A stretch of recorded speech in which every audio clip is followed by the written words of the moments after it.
Good morning, dear student. Welcome to the class 11th chemistry. Myself James Scott. We know that our syllabus is reduced. 30% syllabus is reduced in CBSE. हमारे syllabus में 30% course को कम कर दिया गया है, तो कुछ टॉपिक हमने क्या किए, उसको लीव किया, उसको छोड़ा है। आज हम नए टॉपिक पढ़ते हैं, Avogadro hypothesis and application. Avogadro की क्या थ्योरी थी और उसकी एप्लीकेशन कहाँ यूज होती थी। अवोगाद्रो एक साइंटिस्ट था जिसने डाल्टन जो थ्योरी थी वो क्या हो गई, गलत हो गई। गैलुसा को डाल्टन की थ्योरी थी पहले एटम्स के बारे में, तो एटम्स के बारे में जब डाल्टन ने समझाया तो क्या थी, थोड़ी बहुत रॉन्ग थी, तो गैलुसेक ने उसको सोल्व किया। लेकिन जब कुछ प्रॉब्लम्स गैलुसेक के अंदर आ गई थी तब अवोगाद्रो नाम के एक साइंटिस्ट ने उनकी प्रॉब्लम को सोल्व किया। हम जानते हैं एटम क्या होता है। Atom is smallest particle that can not be divisible. And atom जो होता है वो स्मॉलेस्ट पार्टिकल होता है जिसको हम डिविजिबल तोड़ नहीं सकते। Now according to this rule, सबसे पहले हम किसका रूल पढ़ रहे हैं, गैलुसेक का। किसका रूल पढ़ रहे हैं, गैलुसेक का।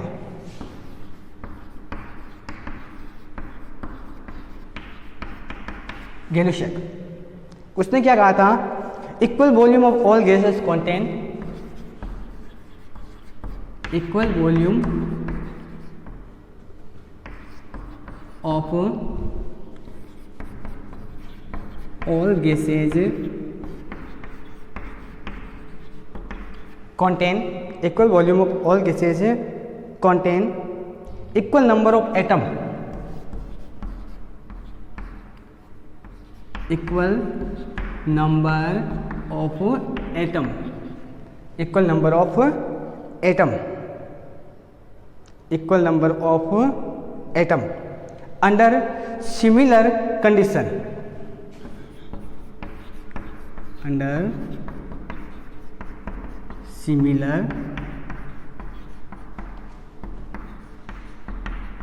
condition of temperature and pressure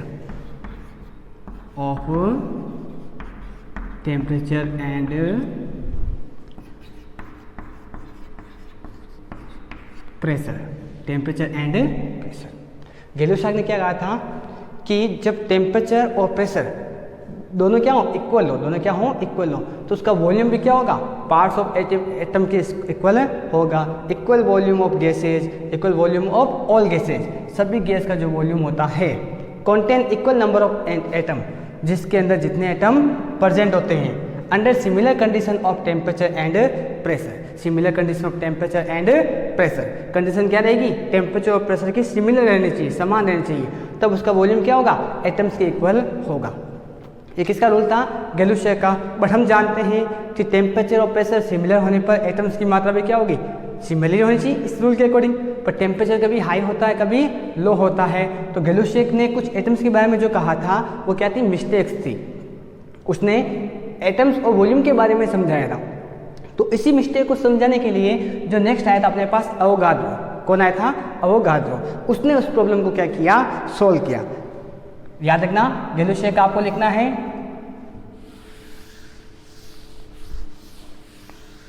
now second, Avogadro.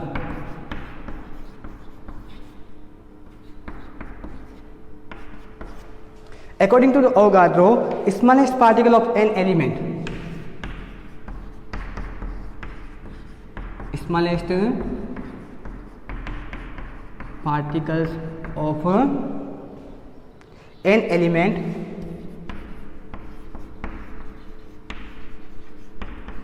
which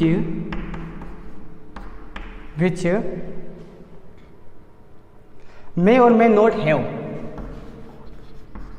may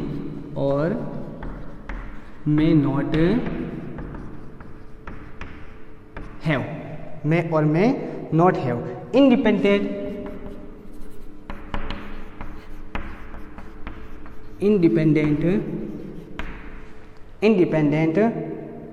existence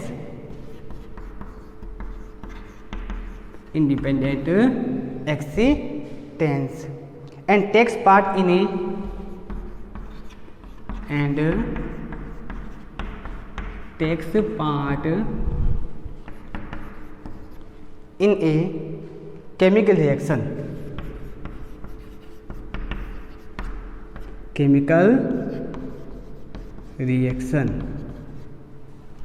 take part in a chemical reaction is called an atom. Is called an atom. An atom. And that of a substance is called, and that of a substance called molecules. Called molecule. ध्यान से सुनना, मैं बता रहा हूँ. Smallest part of an element, मतलब element का सबसे छोटा पार्ट, मे और may not have independent accident, जो स्वतंत्र रह सकता है और स्वतंत्र नहीं रहता, दोनों पोजीशन इसके अंदर कंबाइन है. Takes part in chemical reaction is called atom. जो केमिकल रिएक्शन में पार्ट लेता है उसे क्या बोलते हैं अपन? एटम बोलते हैं. And that of a substance called molecule, और हम उसको क्या बोल सकते हैं? मॉलिक्यूल बोल सकते हैं. अब देखना, हमने पहले पढ़ा था कि एटम कभी भी केमिकल रिएक्शन में भाग नहीं लेता. एटम कभी भी केमिकल रिएक्शन में भाग नहीं लेता, लेकिन वो वॉल्यूम के आधार पर, ऑन डिपेंडेंट और वॉल्यूम के आधार पर वो क्या कर सकता है? एटम भाग ले सकता है. इसका एक एग्जाम्पल करते हैं हम. इसका एक एग्जाम्पल लेते हैं ताकि डिफाइन अच्छे से हो जाए कि एटम कैसे केमिकल रिएक्शन में भाग लेता है. यहाँ लिखा मैंने H2 plus Cl2 is equal to 2HCl. 2HCl ये क्या कहलाएगा? आपको पता है ये मॉलिक्यूल है, ये भी मॉलिक्यूल है, और ये भी क्या हो गया? कंपाउंड बन गया, एक सब्सटेंस बन गया. लेकिन अब मैं कहता हूँ मुझे सिर्फ HCl बनाना है, तो मुझे क्या करना पड़ेगा? तो मुझे सिर्फ क्या चाहिए? HCl चाहिए. और हम जानते हैं H2 कभी भी सिंगल फॉर्म में नहीं रहता. H कभी भी ऐसा नहीं लिखा जाएगा, HCl कभी भी ऐसा लिखा नहीं जाएगा. तो हम क्या करते हैं? इसके वॉल्यूम को आधा करते हैं, इसके जो एटम्स है उसको क्या करते हैं? हाफ करते हैं. तो हमने क्या किया? 1/2 H2 1/2 Cl2, 1/2 H2 plus 1/2 Cl2. Then find देता HCl, तो हमें क्या मिलेगा? HCl मिल जाएगा, क्योंकि 2 का हाफ कितना होता है? 1 होता है. Cl2 का हाफ कितना होगा? 1 होगा. तो हमने क्या लिखा है यहाँ पे? 1H और 1Cl. इसे हम कहते हैं n मॉलिक्यूल, और n molecule is equal to 2n molecules. इसको मैंने सिंबल दिया n मॉलिक्यूल. ये भी क्या है? Plus n molecule. तो कितना बनना चाहिए? n में कितना होता है? 2n molecule. 2n मॉलिक्यूल बन रहा है.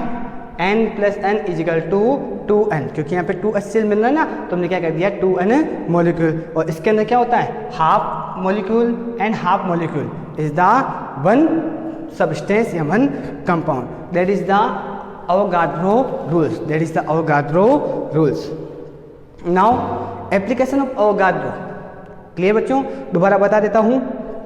Avogadro भाई साहब ने कहा था कि जो एटम होता है वो कभी भी क्या होता है? फ्री हो सकता है, फ्री नहीं रहता, बट केमिकल रिएक्शन में भाग ले सकता है. किस टाइप में? जब उसकी एटम्स को क्या करते हैं? मॉलिक्यूल्स को क्या करते हैं? हाफ करते हैं. ये क्या है? मॉलिक्यूल्स. ये क्या है? मॉलिक्यूल्स. क्योंकि 2 है ना, तो 2 क्या कहलाएंगे? मॉलिक्यूल्स कहलाएंगे. जब हमने इसका हाफ कर दिया तो किस में चेंज हो गया? एटम के अंदर. किस में चेंज हो गया? एटम के अंदर. और एटम क्या बन के बन गया? मॉलिक्यूल या कंपाउंड या सब्सटेंस बन गया. That is the answer of Avogadro concept. Now application of Avogadro law. Applications.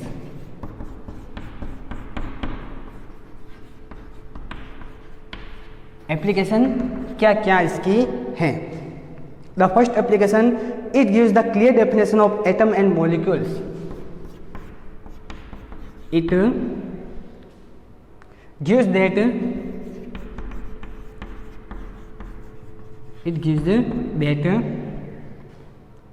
the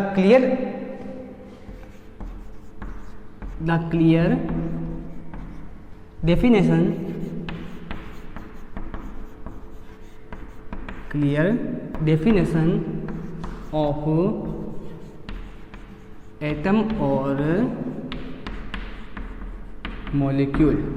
ये क्या करता है, अपने को क्लियर डेफिनेशन देता है एटम और मॉलिक्यूल की। Second, deduction of atomicity of elementary gases, deduction of atomicity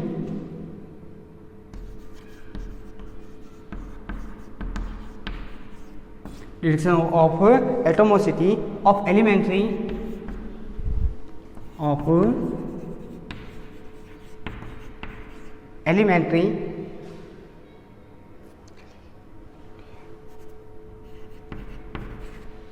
elementary gases. ये अपने को बता सकता है कि कितनी एटमॉस्फेरिक हम ब्रेक कर रहे हैं और कितनी एलिमेंट्री उस गैस के अंदर प्रेजेंट, एलिमेंट मीन्स एलिमेंट कितनी प्रेजेंट है। अब आपके अंदर ये आ रहा होगा कि व्हाट इज एटमॉस्फेरिटी, एटमॉस्फेरिटी होती क्या है, एटमॉस्फेरिटी होती क्या है। तो मैं आपको एक लाइन लिखवाता हूँ, उसे क्या बोलते हैं, एटमॉस्फेरिटी बोलते हैं। Right in the notebook. Firstly अभी हम एप्लीकेशन ही पढ़ रहे हैं, उसमें एक वर्ड आया है एटमॉस्फेरिटी। एटमॉस्फेरिटी क्या होता है,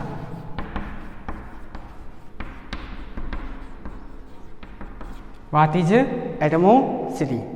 एटमॉस्फेरिटी is the number of atomicity is the number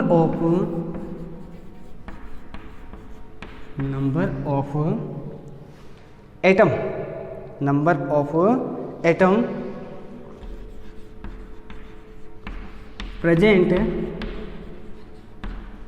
present in one molecule of the substance, present in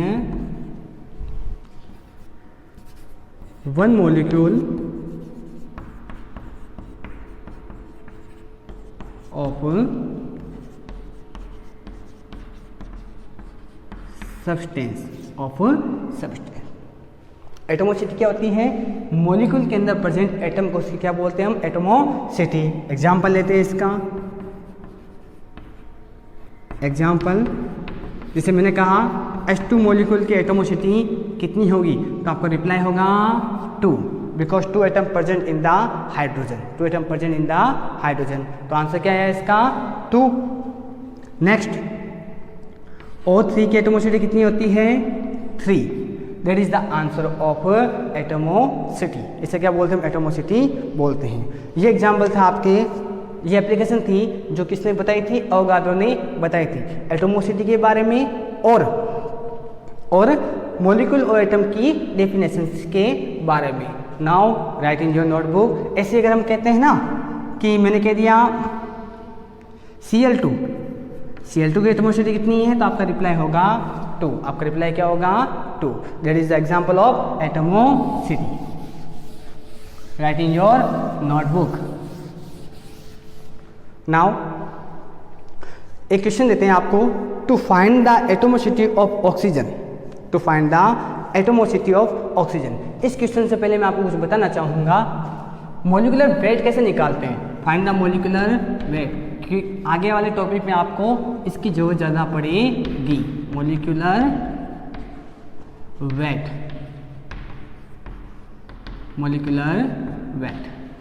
सबसे पहले आपको एलिमेंट्स के नेम याद होना जरूरी है। नंबर ऑफ एटम, उसके अंदर कितने एटम प्रेजेंट है वो भी आपको याद होना जरूरी है। एलिमेंट्स नेम जैसे 1 से लेकर 30 तक तो सबको याद होना चाहिए, 1 से लेकर 30 तक तो सबको याद होना चाहिए। जैसे hydrogen, helium, lithium, beryllium, boron, carbon, nitrogen, oxygen, fluorine, neon, sodium, magnesium, aluminium, ऐसे आपको कम से कम 30 नेम्स आपको याद होने चाहिए, तभी हम इसके बारे में डिक्लेयर कर सकते हैं। Now question first, find the molecular weight of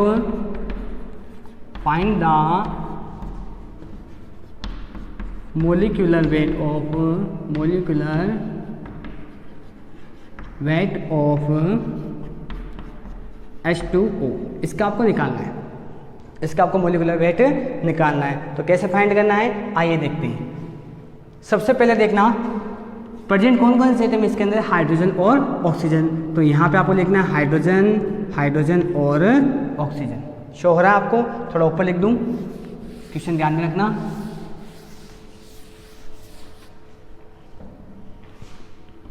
H2O, इसका निकालना आपको मोलिकुलर वेट। तो फर्स्ट HO,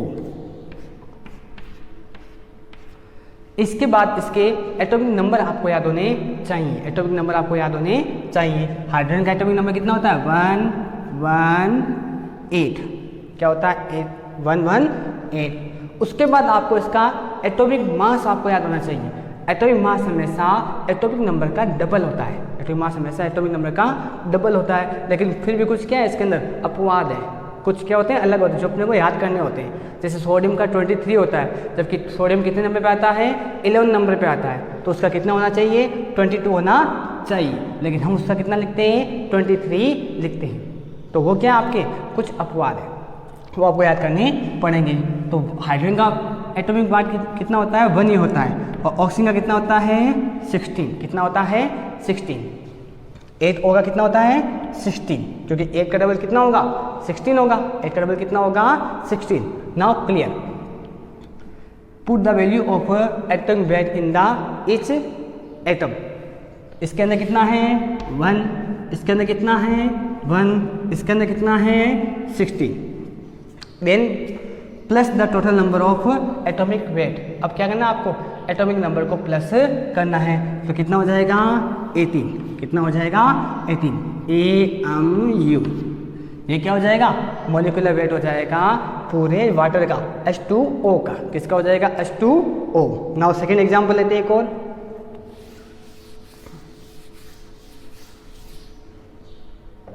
मैं लेता हूं सिंपल लेते हैं कोई, ताकि आपको याद रहे। अन्य टू सी होती तो थोड़ा हार्ड हो जाएगा। H2S लेता हूँ। H2S hydrogen sulphide. इसका मोलिकुलर वेट क्या होगा? मोलिकुलर वेट फाइंड करना। मोलिकुलर वेट फाइंड करना। Now list of the atoms. Hydrogen, hydrogen, sulphur. Atomic number of hydrogen 16। कितना होता है? 16। सल्फर का आपको एटॉमिक नंबर कितना याद करना है? 16। इसका एटॉमिक मास कितना होता है? 1। इसका भी 1। इसका 32, बिकॉज एटॉमिक नंबर का हमेशा डबल करना है। तो 16 का डबल कितना होगा? 32 होगा। तो आपने यहाँ क्या लिख दिया? 32। अब इन सबको क्या कर लेते हैं आप? प्लस कर लेते हैं। 1 एंड 32।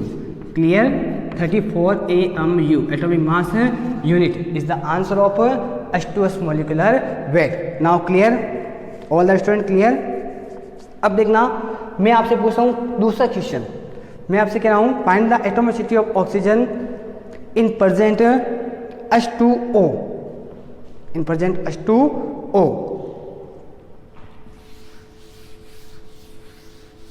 In present H2O। ये सवाल आपके सामने है। अब आपको पता है सीधी सी बात, H2O लिखा हुआ है आपको, इसके अंदर क्या बताना है? एटोमिसिटी फाइंड करनी है। तो सबसे पहले इसका मोलिकुलर वेट निकालिए। मोलिकुलर वेट कितना होता है इसका? अभी हमने जस्ट फाइंड किया था। मोलिकुलर वेट कितना होता है? 18। कितना होता है? 18। कितना होता है? 18। अब 18 में से आप देखते हैं ना, अपने को सिर्फ ऑक्सीजन का पूछा है। किसका पूछा है? ऑक्सीजन का पूछा है। ऑक्सीजन में क्या जुड़े हुए हैं? हाइड्रोजन जुड़े हुए हैं। कितने हाइड्रोजन जुड़े हुए हैं? 2। तो 2 हाइड्रोजन का एटॉमिक मास कितना होता है? 2। अरे हमने कुछ समय पहले किया था। तो 18 - 2 = 16। 18 - 2 = 16। ये 16 किसका है? ऑक्सीजन का है। 16 किसका है? ऑक्सीजन का। अब आप जानते हैं number of oxygen present in the 1 molecule, क्योंकि O2 है वो तो कम ही होगा नहीं, क्योंकि 16 कितना होता है? 1O का होता है। कितना होता है? 1O का होता है। और हम ये भी जानते हैं कि ऑक्सीजन क्या होता है? डाई एटॉमिक होता है। क्या होता है? Diatomic. वो मोनो एटॉमिक नहीं होता। मोनो एटॉमिक मीन्स जिसको हम केवल एक एटम के रूप में लिख सकते हैं, और डाई एटॉमिक मीन्स जिसको हम 2 एटम के रूप में लिख सकते हैं। तो हम O2 को कभी भी, ऑक्सीजन को कभी भी ऐसा नहीं लिखा जाएगा। ये तो क्या होगा? एटम होगा। क्या होगा? एटम। O2 में से किस में लिखा जाता है? O2 के अंदर। O2 के अंदर। और O2 के अंदर एटोमिसिटी कितनी है? 2। कितनी है? 2। तो that is the answer of oxygen is 2, because the oxygen have mass of 16। because the oxygen have mass of the 16. In mole concept, 16 have 2 atoms of oxygen. There's the answer of atomicity oxygen present in H2O is 2. Clear? Reaction को balance करना मैंने आपको बता दिया था, balance करना आना चाहिए। जैसे अगर हम H2O बनाना चाहते हैं तो कैसे बनेगा? H2 प्लस O लिखने से H2 बन जाएगा? नहीं बनेगा, नहीं बनेगा। 1/2 H2 plus 1/2 O2 equal to 1/2 O2 ऐसा होगा ना, तभी क्या बनेगा? उसकी मॉलिक्यूल की कंसेप्सिटी H2O में कन्वर्ट होगी। आइए मैं आपको बता देता हूँ। मुझे H2O बनाना है। H2 का फॉर्मूला क्या होता है? H2O ये होता है। अब इसको कैसे लिखना है? H2 प्लस O2, सही है। क्या बनेगा? 2H2O ऐसा होगा? नहीं होगा, क्योंकि ऐसा होने पे प्रोडक्ट में कितने हाइड्रोजन होते हैं? 4 होते हैं। कितने होते हैं? 4। लेकिन यहाँ पे कितने हैं? 2। तो ये तो पॉसिबल है नहीं। और चाहिए मुझे क्या? सिर्फ H2O चाहिए मुझे, सिर्फ क्या? H2O। यहाँ पर देखते हैं ऑक्सीजन कितने हैं? 2 हैं, लेकिन प्रोडक्ट में कितना है? 1। तो हमें इसका क्या करना पड़ेगा? हाफ करना पड़ेगा। तो मैंने यहाँ क्या लगा दिया? 1/2 O2, 1/2 O2। That's the answer of H2O। समझे कहने का मतलब? जो आपको बनाना है तो उस एटम को अपने को आधा करना है, उसका हाफ करना है। हाफ करेंगे तो क्या बन जाएगा? जो हमें चाहिए वो बन जाएगा। थैंक यू बच्चों। In next class we understand the new topic. Thank you.